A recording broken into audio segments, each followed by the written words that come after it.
kuva tuvuze imana dusubiye kuri ikibazo cya mbere nk'uko basogokuruza bari bameze ko basogokuruza n'icivugo imana umwami uburundi imana yamye iri imbere nicyo gituma bahabona twe natwe duca tuja mu bindi twigira mu njyane tuja mu buhimbiri turakura ku izina ry'uburundi turagiyambura twitwa abahutu n'abatutsi n'abatwa turanka kwitwa abarundi nawe mwagomba imana iduhezagire gute ntibyashoboka nicyo gituma ari foferatasiyo turiko turavasa n'amadayimoni nayo yavasa tugenda tujanye ko turabana amadayimoni vrema hari icyo afatirako shetani ntizo turamubeshera cane mbere na mbere mu gihe ibi bintu vy'amacakubiri biri mu mitima yacu ngo je ndi umuhutu ngo je ndi umututsi ngo je ndi umutwa ntidushobore kwemanga ko turi ubwoko bw'abarundi ubu butunzi kama imana yabugeneye ubwoko bw'abarundi mugabo twe tukaguma tubwikurako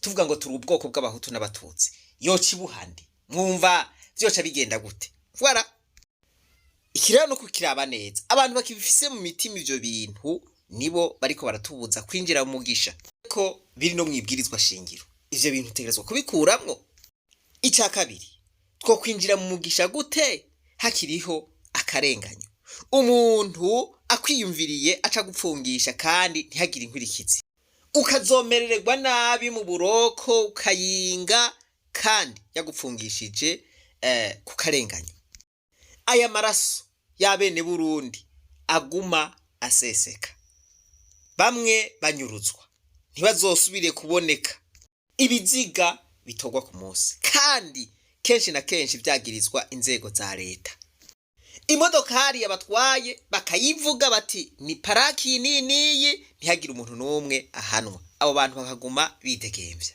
ni bantu b'Imana imana yohava ikaduha uwo mugisha gute ivyo bintu vyuzuye mu Burundi baratotejwe barahunze barakubisiye uri kurabatoteza uciye utakubasanga niyo bahungiye ugiye kubatoterezayo ivyo mwirirwa murumva mu makambi y'impunzi aho hariho bamwe mu gwaruka ruri ku mugambo uri ku butegetsi rusanga abantu iyo bahungiye rukaja kubatoterezayo ibi bintu twobironkana umugisha gute ihugwaruka rukiriko ruraturatuzwa kubera kumbure rutumvikana mu vy'imigambwe abafise ubushobozi bakirukana abandi bakaguma baturatura gw'ivyo bipinga no kubipingurura kubera juste batumvikana mu vyiyumviro abamaze gupfa bangana gute abari mu buhungiro bangana gute ibi vyose kumengo turavyirengagizaga abantu b'Imana ibintu Imana yo biduhana umugisha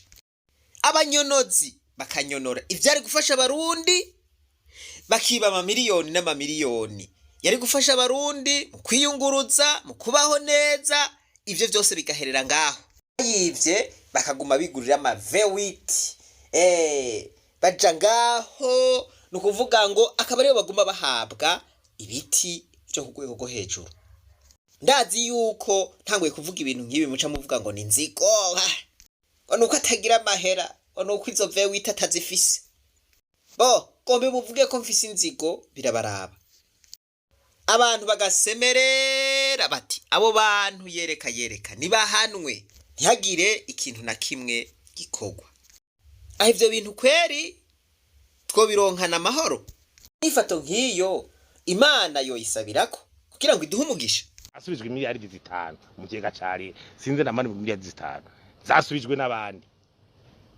uwo ni Yohana hawo nuja musuma ku isoko ni yakubira cumbira ati subiza rero ubandaye nene we ntazwasubije iki gihugu jahano ibintu turimo bihari gihe nicara nkabura kandi nyene tukavuga ibintu je mbarira iyo logique wivye umuceri harya agasha ahara abasoma turaga tuti wewe ko wivye subiza hanyuma wirenganire biraheze ivyo umva bikunda gute fakame no intambwe giturene biracari kuvugwa gusa umengo ni tugira turinduke mugabo nta kintu kiradura hejuru kigiye ingendo yuko umuntu yivye agatoki bamudadira bakamuboha bakamukubita igiti agatahira mu munyororo akazopfungwa imyaka n'imyaka yari yivye igitoki c'ibihumbi 10 kumbura hari gihe yarashonje mugabo uwivye imiliyaridi 54 akaguma agendera muri GPV witi akaguma ahabwa amabanga akomeye, ubu butungane n'ubwahe. Nero baguma bavuga ngo baratunze, tubona bashika imbere zanyu muca mubakomera amashi. Abo bantu n'abasuma n'ibibandi n'ibinyoni, mumenye yuko abo bantu badakwiye intebe y'imbere.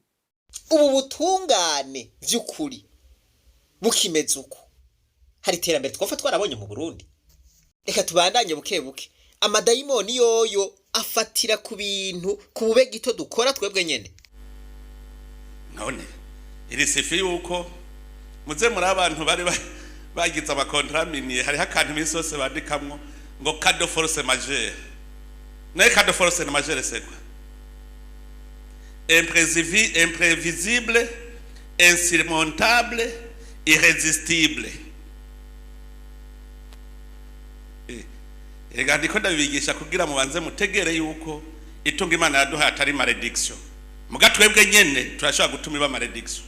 Bya bindi byose navuga hariya, tugitoteza abantu, tukicica abantu, tukibeshera abantu, tukiciba abantu, atabutungane buriho, isugwanko n'ibindi, wa muvumo wawahejeje kudushikira, wawahejeje gushinga imizi. Kintu rero nagomba ngaruke ko n'ibintu byo mu 2015. Umukuru w'igihugu ati ivyo bintu byabaye kubera ababiteguye bari bazi yuko ubutare bugomba bwimbwe. Ivyo babiteguye kubera ubutare. Kumengo vyavuye kwibwirizwa shingiro umukuru w'igihugu yari hico gihe yagomvye guhonyanga. Kumengo vyavuye kiringo ca gatatu c'umukuru w'igihugu yari yihaye atabire kuriwe n'amategeko. Iyi dossier y'ubutare kumengo nakantanyujijemwe. Uko vyo bimeze kose birafise ingaruka mbi vyazanye kandi gushika n'ubu zikiriko ziratubako. Ega twarigeze tugira ubushake bwo guhagarika izo ngaruka mbi zatubaye ko cyari ziriko ziratubako kubera ivyo mu 2015, canke tuguma tunyinyana aho gutora umuti w'ivyo bibazo. Hajya mwimvira ko 2015 ari ubusa. Hajya barabonye bataba abantu bafise umugambi uyu. Hajya Imana gusa niyo yacikora kubera iki? Imana twayihaye ikibanza ca mbere. Mugabo hajya kwari kugira ngo vya bintu ntitubirye. Mwibaza yuko ubu aha muvuga ngo ibintu no munsi mwidogera. Mwibaza ko atari camwa cari mwe 2015. Ibintu vya economy ntibipfumoso. Economy ni camwa urima kikama. Uno munsi muri ko musoroma icamwa ca 2015. Voilà, ingorane iri ngaha nyene. Kubera iki tuguma tugomba kubandaniriza kuri ingorane ya 2015 y'ibihumbi 2015 kandi ariyo iguma igira ingaruka mbi ku buzima bwacu. Gira duti no turarushe vraiment. Ibi bintu reka twicare hamwe tuvyige dutora umuti w'izi ngorane. Mugabo tuguma dupanga yandi ma programme ibi bintu bitarahera. Uko tumva impanuro, uko tumva ivyo abanyabwenge bavuga n'amakosa nivyo bita igihugu mu kaga, kandi n'Imana ntishobora kubishigikira mu gihe ivyo bintu bititondewe. Arasemereye batebagamo ibintu vya 2015 nivyicarigwe bitoregwa inyishu. Mugabo umukuru w'igihugu yararahiye nabo bari kumwe ivyo ntibagomba kuvyumva, ntibabirogwa. Uwo muhezagiro woza gute? Dutegeza kuraba ingene ibijanye na cohesion aka kahise nibi vya 2015 ntidushobora kuguma ibi kahise ni vya 2015 bibandanya bivugwa abantu mengo bariko bararaba nayingwe bitegeza guhera muri uwo mugwi iciba kiro kirigwa ni ivyo ngo 2015 bashatse bagize gucanke ivya kera bidahera bitegeza gufata intumbero bikaje. Mbega none abantu b'Imana ahi impanuro ntirashe. Abantu mu muryango iyo bafitaniye ibibazo baricara hamwe bakabikemura, niho muri uwo muryango habaho umuhezagiro. Muri uwo muryango bamwe bariko baromora abandi bagomba kwica abandi bagomba gupfungisha abandi. Uwo muryango ntuheza ngo uronka amahoro uwo muryango nta munezero ugira, uwo muryango hama ibibazo ntushobora gutera imbere. Ibibazo vya politike rero uvyirengagije ntushobora kubiterana imbere, ntibibaho. Ugomba uza n'abahinga bameze gute? Eriki umukuru w'igihugu aguma avyirengagiza. Kubera iki abarundi twoguma tuba impumyi gushika yaho tuguma twirengagiza ibi bintu? Hinga mu vy'ubutunzi, voilà, turirengagiza ivyo yavuze, ntituvyumvirije. Reka ndabazanira uwundi muhinga rero mu vy'ubutunzi. Uwewe yari yavuye muri Maroc, arico camuzanye, aribo bamuhamagaye bamurihije amahera. Mwumva ivyo yavuze. Nawe nyene agaruka hahandi nyene.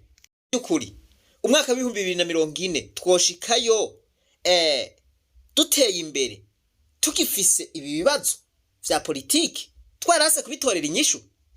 Nagomba mumwumvirize icavuga ku bibazo vya politiki. Tubanza tubasigurire, tubahe insiguro itomoye y'ibibazo vya politiki. Mwabitahura muce muza kumviriza amajambo asozererako. Ibintu ntimubikengere, birakomeye cyane kuko nivyo bizotuma igihugu c'u Burundi gikira. Ariko tuvyiyobagije, mbere mu Burundi tuzokwama turyumva kuri BBC canke turyumvire mu muyaga gusa, hagume hitungira babandi nyene ibice 99% vy'abarundi biri mu bukene. Ndasubiyemwo nimwumvirize uyu muhinga neza. Le Burundi occupe la 46e place sur 54 pays.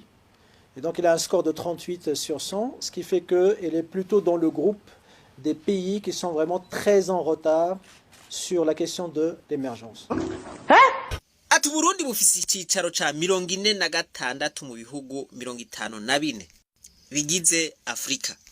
Ati bufise amanota 38 kwijana. Ati bisigura ko ari igihugu kiri nyuma cyane mu bihugu biteye imbere. Donc ça c'est le constat. Alors pourquoi on a ce retard là d'émergence? Tout simplement parce que on a des problèmes au niveau du système politique. Ati ivyo nibigaragara. Ati kubera iki none Burundi buguma bukwega ibirenge inyuma y'ibindi bihugu. Ati ni kubera hariho ingorane mu bijanye na politike. Nukuvuga ngo Burundi bufise ibibazo vya politique. Donc j'y crois. Par contre 2040, je pense que c'est un petit peu ambitieux.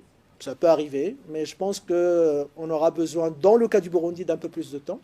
Ati Jesse nemeza yuko Burundi bwa bwashitse kwihangiro bwihaye mu mwaka wa 2040. Ati nibaza yuko byo hava bitwara umwanya munini. Vous savez ce qui m'inquiète le plus, parce que tout ce qui est formalité, réforme d'administration, réforme légale, tout ça, à la limite, c'est facile. Le problème, moi, ce qui m'inquiète, c'est la stabilité politique. Ati ego amategeko yoshobora guhindurwa hakabihinyanyugwa mu vy'intwaro. Atari kwikinteye ubwoba cyane ni goya y'uburongozi. Aha mu rurimi rw'ifaransa ni instabilité politique. Voilà, sans rentrer dans les détails techniques. Voilà, ntiyabivuze vyose, ntiyiriwe arinjira mwidonido y'ugusigura instabilité politique. Aka kantu karahambaye cyane rero, nico gituma nagomba ndakagarukeko mu cigwa giheruka. Narababwiye nti tanga ibimenyetso sindamusiga vyerekana yuko mu Burundi hariho instabilité politique. Iki kibazo rero nakibabajije nzi yuko kigoye, ariko abenshi barashoboye kwishura uko bashoboye. Uno munsi rero nagomba ngaruke kuri iki cigwa dusigure idonido gico bita instabilité politique. Instabilité politique ni iki? Ivyitiranwa vya instabilité politique ni ivyahe? Ni ivyahe bituma habaho instabilité politique? Ni izahe ngaruka zibonekeza mu buzima bw'igihugu mu gihe hari instabilité politique? Mbega umuti ugira ngo habeho stabilité politique woba uwahe? Mbega mu gihe hariho instabilité politique iterambere ryoshoboka? Imbere yuko dutangura reka mpere kuri iri jambo rihambaye ryavuzwe n'ubu muhinga w'umufaransa mu bijanye n'ubutunzi akongera akaba n'umwanditsi, yitwa George Elgozi. Aravuga ati ahantu hari ingorane y'ivya politike nta muti w'ingorane z'ubutunzi upfa warabonetse. Agira ati un problème politique est un problème économique sans solution. Muca mwumva ko umuhinga amaze kuvuga ko afise ubwoba kuri instabilité politique iri mu Burundi, nawe twohava tuvuga yuko yahuje na George Ergozi kanatsinda ukuri kuba kumwe gusa. Mbega none instabilité politique niki? Hariho umuhinga yavuze ngo l'instabilité politique c'est le manque de la stabilité politique. Murumva yuko indangura kintu yaco itoroshe, ariko kugira ngo tugitahure neza reka turabe ivyitiranwa vya instabilité politique. Icitiranwa ca mbere ni insécurité. Insécurité murumva yuko ari umutekano muke. Icitiranwa ca kabiri ni la précarité. La précarité ni uruhagarara umuntu agira, ni umwiheburo. Mbega ngiye kubaho gute? Mbega akazi ko atakomfise? Umuryango ugiye kubaho gute? Abana bazoronka minervare y'ishure? Bishitse nkagwara nzokwivuza gute? Voilà, ivyo ni biranga précarité. Icitiranwa ca gatatu ni incertitude. Incertitude dufate yuko ari ugutumwizero, ubayeho utabona imbere. Icitiranwa ca kane ni la fragilité, ukudakomera, ukujogajoga, inzego zijogajoga, inzego zidakomeye. Ivyo rero ni vyitiranwa vya instabilité politique. Nagomba ndabashikirize iki cigwa nisunze icigwa cakozwe kuri kaminuza y'Kinshasa muri faculté des sciences sociales, gikorwa n'uwitwa Bongi Efonda Efolote. Iri zina riragoye bagenzi. Ubu rero yarerekanye neza ibitera instabilité politique.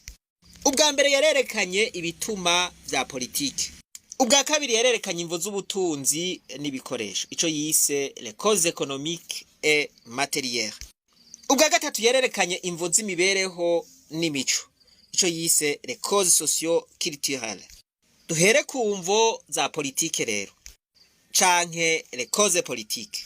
Aravuga ati ubwa mbere mu gihe hasanzwe hari imigambwe, ico twokwita multipartisme, ati habayeho ukugerageza kugira umugambwe umwe mu kudaha agaciro iyindi, ivyo bituma habaho insécurité politique. Kugira amayeri yose kugira ngo umugambwe umwe bari ukomera, murumva yuko bizana instabilité politique. Icya kabiri nico yise refus de l'alternance au pouvoir, ukwigungira ku butegetsi, ukwanka ibisikanya ku butegetsi. Murazi yuko ibi arivyo vyeze muri Afrika. Icya gatatu yavuze ati ni absence de dialogue national entre les partis indifférents, ati kutaganira hagati y'abafitaniye ibibazo bituma habaho instabilité politique. Voilà, tubirabishije ku Burundi murabona yuko ibiganiro byananiranye. None mubona ingaruka yabaye yahe? Okay, reka tubandanye. Icya kane ni la non libération de l'espace politique, kutemerera abandi ko bagira amanama, kwababurabuza. Ivyo murumva yuko bizana instabilité politique. Icya gatanu ni la peur de l'opposition, kugira ubwoba bwabo mutavuga rumwe.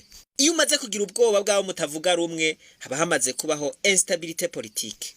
Ubwoba butuma uca ugomba kwikiza abo mutavuga rumwe. Umubonye ugaca ugomba kumumena umutwe, umubonye ugaca umunyuruza, umubonye ugaca umufunga. Icya gatandatu ni la diabolisation des opposants déboucha sur des violences. Aha nugutuka canke gufata nabi abo mudahuje ivyiyumviro vya politike, bikarangira mbere mushize no mu ngumu. Voilà, dufate nk'akarorero kahi wacu kuvuga ngo ibipinga no kubipingurura, abo bantu bikarangira bashize mu ngumu. Ivyo nibaza yuko twama twabibonye. Nivyo nibimenyetso vya instabilité politique. Ikindwi ni le coup d'état. Coup d'état irabigituma ikongera ikaba n'ingaruka nkuko tuza kubibona. Kenshi na kenshi ubutegetsi uronse ukubise coup d'état biragora yuko buramira abanyagihugu. Nico gituma twama tuvuga duti ntidushigikiye ama-coup d'état, kuko habaye coup d'état nibihuha vyosha bihuhuka. Icumunani ni intambara canke la guerre civile. Birumvikana ko iyo hari intambara mu gihugu inzego zitamera neza, politike ntibimeze neza. Icicenda ni vol dans les élections, ukwiba amatora biratuma habaho instabilité politique. Icumi ni rebellion. Imigwi igwanya leta irashobora kuba igituma ca instabilité politique, nk'uko imigwi igwanya leta ishobora kuba ingaruka za instabilité politique. Icumi na rimwe ni augmentation des réfugiés politiques. Niki kirashobora kuba igituma habaho instabilité politique, nk'uko gishobora kuba ingaruka ya instabilité politique. Kibi gituma mu gihe incabwenge nyinshi zari guteza imbere igihugu zihunze, muca mwumva yuko igihugu gica kibura abagiteza imbere, haca habaho instabilité politique. Icumi na kabiri ni les disparitions, kunyuruza abantu. Ibi vyerekana instabilité politique. Abantu bagenda barakeba bafise uruhagarara mu mitima, murumva yuko hariho ivyo kunyuruzanya abantu badaheza ngo batekane. Icumi na gatatu ni instabilité constitutionnelle, kugerageza guhindura ibwirizwa shingiro. Ivyo bituma habaho instabilité politique. Mwarabonye ivyabaye mu 2015 gushika n'ubu bikidufise ko ingaruka mbi. Icumi na kane ni intolerance politique, ahari ukutihanganiranira mu vya politike, twokwemeza yuko habariho instabilité politique. Yaratanze n'izindi mvo mu vyerekeye ubutunzi n'ibikoresho, ico yise les causes économiques et matérielles. Ubwa mbere ni kena y'akazi, ico yise le chômage canke manque d'emploi. Aho murumva yuko haba hariho ikena y'abakozi. Ivyo biratuma rero uburongozi bujegajega canke buba imbombovu. Utusanga abenshi bokoze ibikorwa biteza imbere igihugu baca bigira mu mahanga kubera babuze ico bakora, bakaja guteza imbere ibindi bihugu.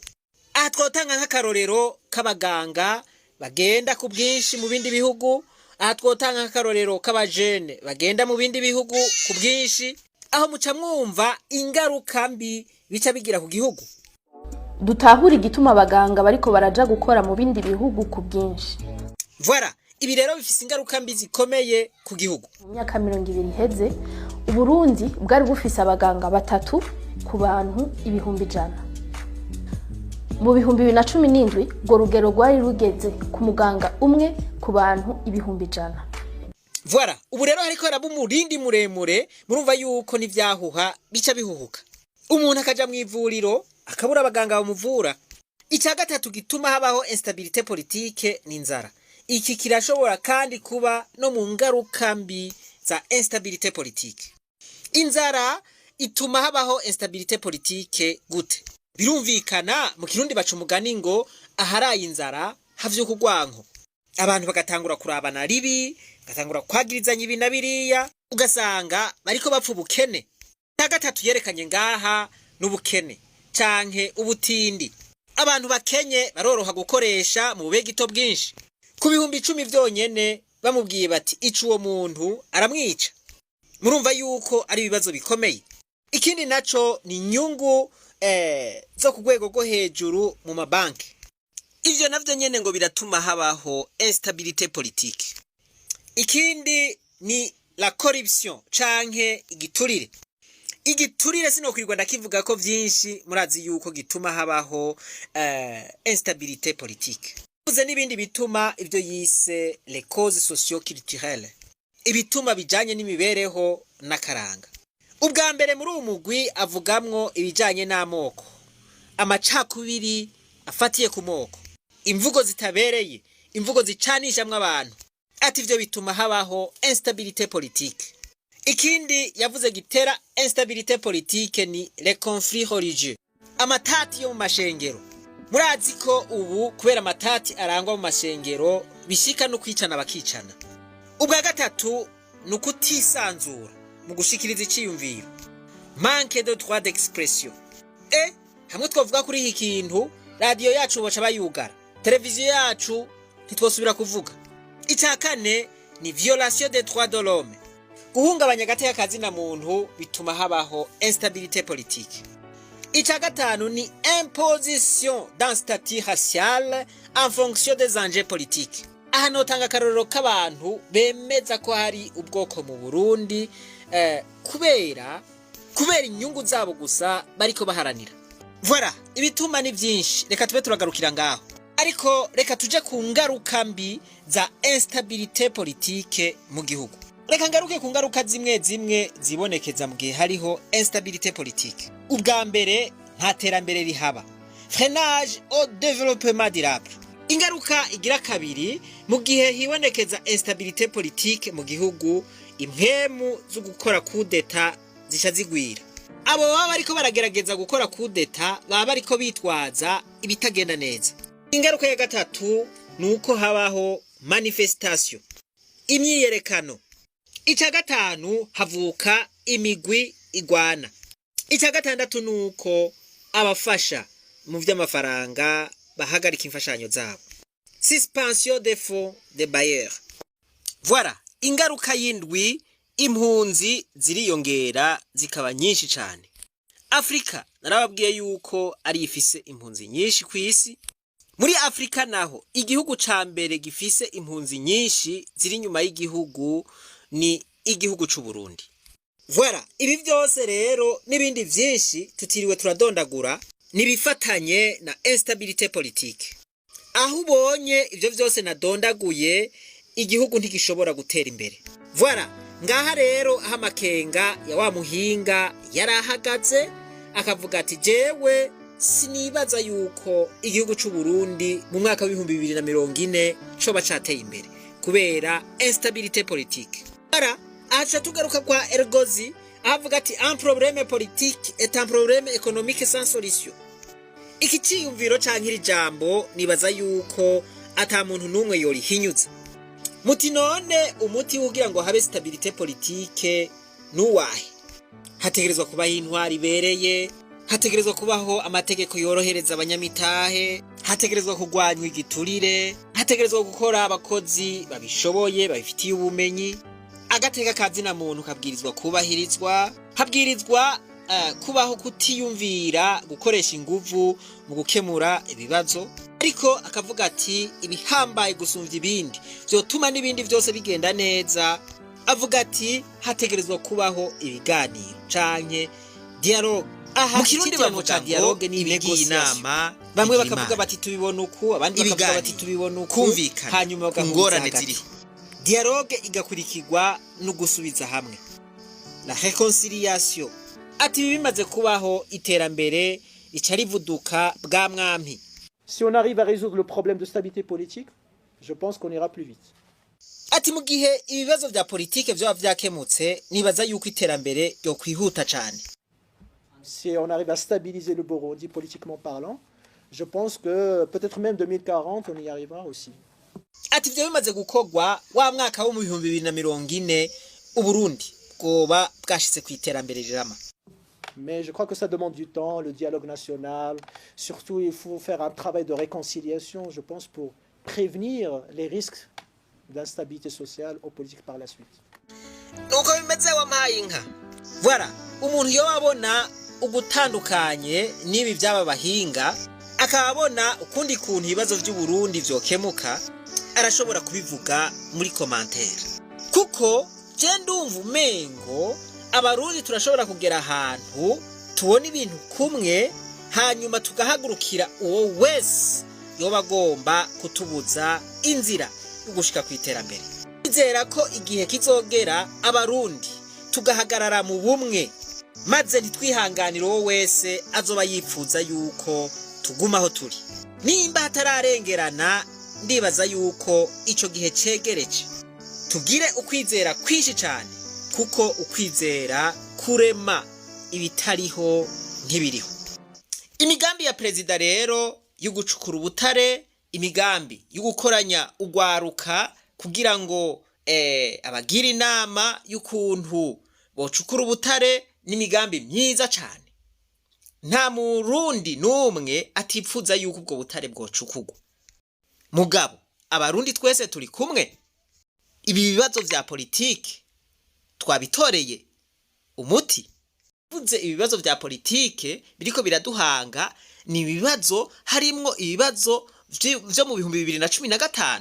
Twese rero je numva icokoroha ari uko twese twokora ibishoboka byose kugira ngo habeho ibiganiro, ikintu cyose, iyo nzira yose yotuma leta yemera ibiganiro tukagikora.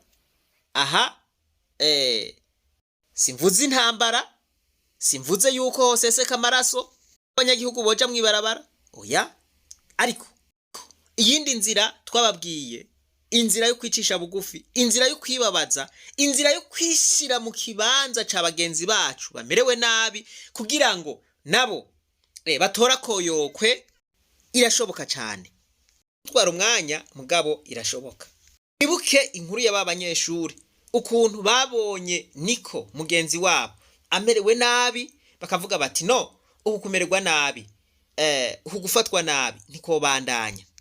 Batireka uyu muntu ko yase impanuro abatari bake bamuhaye, tumuhicirwa, tumukebure.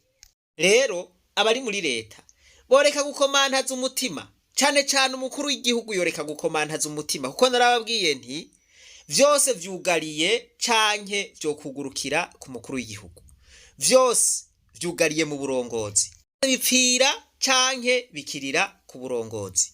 Yuko kuganira, kwicara hamwe abarundi tukaganira ivyerekeye ingorane dufise, urwanko tukarukuraho, hanyuma tukubaka igihugu twese, nibaza yuko ariko ivyo vyokoroha gusumba kwamira mu ndyane zivuye ku gukomantaza imitima. Rero nico gituma mvuga nti turahitamwo umugisha canke umuvumo. Twica amatwi kuri izi mpanuro duhabwa n'abakozi b'Imana, abahinga, amakungu n'Imana, biragoye, eka mbere ntibishoboka ko yohezagira Uburundi. Uzoba umuvumo gusa. Turondere kwirirwa turaca hirya no hino, nuko bimeze. Ntidushobora kuguma ibi kahise n'ivya 2015 bibandanya bivugwa, abantu mengo ariko bararaba nayingwe bitegeza guhera. Si on arrive à résoudre le problème de stabilité politique, je pense qu'on ira plus vite. Si on arrive à stabiliser le Burundi politiquement parlant, je pense que peut-être même 2040, on y arrivera aussi. Et je crois que ça demande du temps, le dialogue national. Surtout, il faut faire un travail de réconciliation, je pense, pour prévenir les risques d'instabilité sociale ou politique par la suite. Mwibuke kugira subscribe, jeme, mufyonde no kuri kakazogera, kugira ngo ivyigwa dushize ko bibandanye bibashikira mu matelefone yanyu na notification. Imana nibahezagire mwese, reka twibananize gwa rugendo rwacu, maze tugaruze umunezero Satani yatunyaze. Umuntu atarashika mu ishuri ry'abarundi bose turamuhaye kaze, kandi umuntu yoba ahezagirwa n'ivyigwa by'ishure ry'abarundi bose arashobora guterera kugira ngo dushobore kuronka ya application y'ishure ry'abarundi bose muzokwama musanga mu matelefone yanyu, canke aho umurundi wese ari agashobora kuyiteresharja akaraba ivyo dukora vyoroshe. Twarababwiye yuko application ifise akamaro kanini cyane.